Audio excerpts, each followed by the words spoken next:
always wanted to be a writer. I wrote my first fable at the age of 11. I recited it at a parent-teacher conference.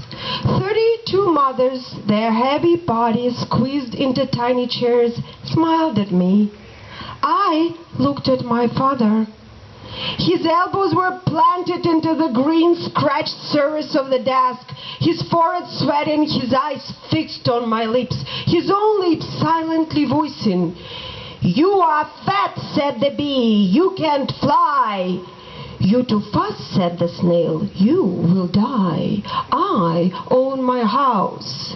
Then came a mouse. It ate the snail and wiggled its tail. The bee got mad. It soon dropped dead. I paused to get some air, and the mothers clapped. I looked at their fat arms. They flapped like wings. I wanted to shout, "It's not the end!" "It's okay," said my father, buying me a chocolate ice cream that night. "Crowds are ignorant. You will be a great writer one day. A Dostoevsky, and you, Dostoevsky." I saw tears in his eyes. Clumsy and unfit, I had problems with math and never got roles in school plays. The fable came out of nowhere. "But the bee killed itself," I cried. "It stunned the mouse. Out of desperation, they will never know."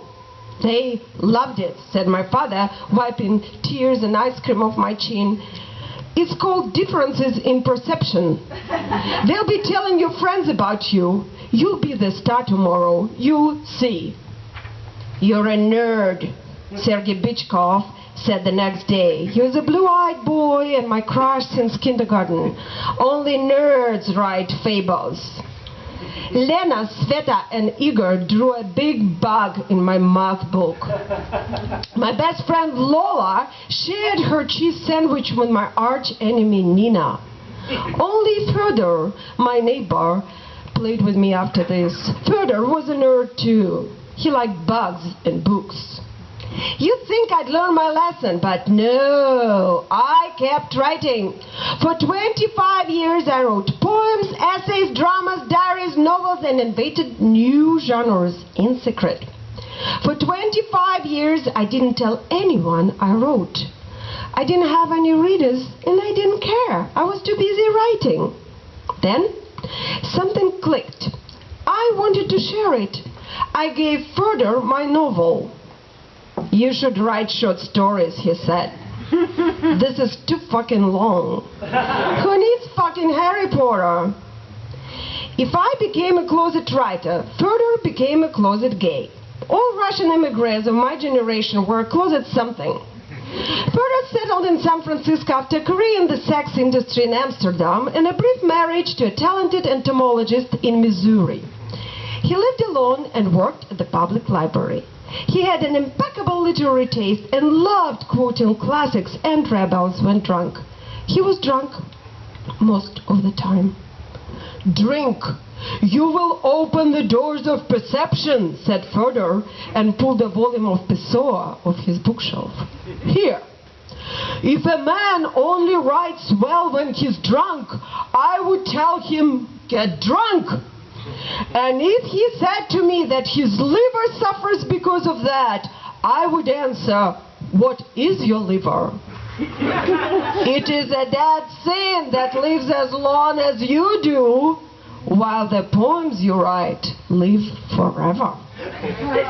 So I listened to Fyodor and moved on to short stories and whiskey. Short stories are fun. Think this one. It will be over before you know it. In fact, it's almost over. Just like my book, like life, no commitment. Who wants commitment? I drank whiskey and wrote short stories about death and love. Well, I knew it wasn't too original, but both troubled me. Love, not that much. I was married. "You should clean the house instead of writing and drinking," said my husband. It wasn't that he was not supportive. The house was dirty. My stories became shorter and shorter. The house became dirty and dirtier. My drinking problem became more and more serious. My last story was about a little lonely monster bug. It lived in a faraway galaxy on a faraway planet. He lived to read my stories. His name was Periwinkle. Then he died. I stopped writing and drinking and contemplated various ways of killing myself. I didn't start cleaning and I didn't die though. I joined a gym instead and started to lift weights. Lifting weights felt good. You had to think about so many things. You had to remember to breathe in and out properly. Alignment was important. My alignment sucked. And oh, I did crunches, lots of crunches to get a six-pack. And I got it. That's what I love about crunches. You do 400 crunches, you get a fucking six-pack. That's what Bruce Lee did. I found it on the internet. Seriously, the guy had 1% body fat, essentially no body fat at all. So I started to do 400 crunches as I couldn't write, and I had to kill the pain by inflicting some other kind of pain. It's all Dostoevsky's fault. Russians live of suffering. When we stop suffering, we suffer from the lack of suffering. I started to get ripped. Before that, I was big and fat like a snail, sat on my butt and wrote about death. Not anymore. I pumped iron. I got six-pack and stuff. I look like a model. No, almost. Not really, but my house was dirtier than ever, and my husband didn't care. He was proud of my accomplishments. Fire engines beeped when I walked down the street. I sometimes got free stuff. Strangers invited me to parties. I felt loved. I felt like a blonde Bruce Lee. What are you doing with yourself? Asked further. What about writing? Fuck writing, I said. What's in it? Headaches, fears, and family problems. The bee was right, the snail was dumb, and the mouse is coming. Life in short and miserable. Men are idiots and women are vain. Lonely bodybuilding. Sorry further. Sorry father. Fuck Dostoevsky with his suffering. He didn't have a six-pack. Fuck suffering. Fuck writing. Fuck books. Further looked at me and poured himself more whiskey. No offense to Bruce Lee, he said. I didn't know the guy, and he looked awesome. But you cannot pull out this fuck book thing. You have a book bug in your blood. There is no point, I said. I don't care about my personal immortality. And what is the point in me writing? What cool way to do? Brittany, my teenage neighbor, keeps writing essays about making a difference in this world. What difference do you think my stories will make? Further had another drink and then said, for people who read real literature, it is harder to shoot other people. Who said that? Well, someone did, and he was damn right. You can tell your Brittany about things and how things got screwed up when we were kids. Drugs and shit, communism, brain fucking religion, this sort of stuff. Maybe Brittany will do better than me. Have a drink. Where is my six-pack? Where is my husband? Where is my house? Where is the iron? What is that book? Fyodor was right.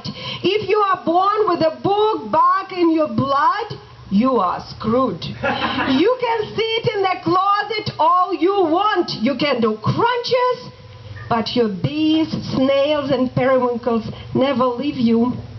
Six-pack or not. You will be suffering. You will love your suffering. You will end up with the iron like that. A rotten liver and a dusty little apartment with no bed and with a ceiling-high bookshelf, and that is probably the only happiness that you'll know and the only difference that you will make. Here is to book bugs.